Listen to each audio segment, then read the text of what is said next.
fear. Kas baimė? Pavyzdžiui, fear of snakes, gyvačių baimė. Žodis fear taip pat būna veiksmažodžiu su reikšme bijoti, baimintis. Pavyzdžiui, to fear death, bijoti mirties.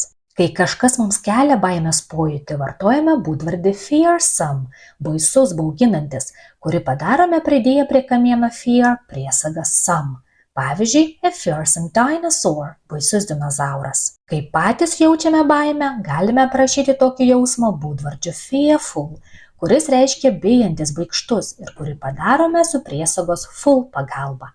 Pavyzdžiui, fearful about the future, bijantis dėl ateities. O norėdami pasakyti prieveiksmį su reikšmėmis baimingai, baugiai, bailiai, pridėsime prie būdvardžio fearful papildomą prieveiksmio priesagą ly ir gausime žodį fearfully.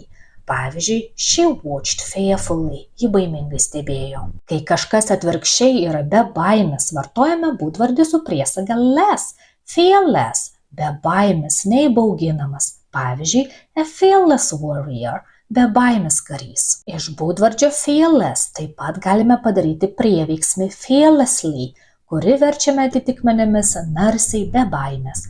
Pavyzdžiui, to fight fearlessly, be baimei kovoti. Įsiminti visus žodžius kontekste galite išmokę tokį sakinį. The fearless boy didn't fear the fearsome lion.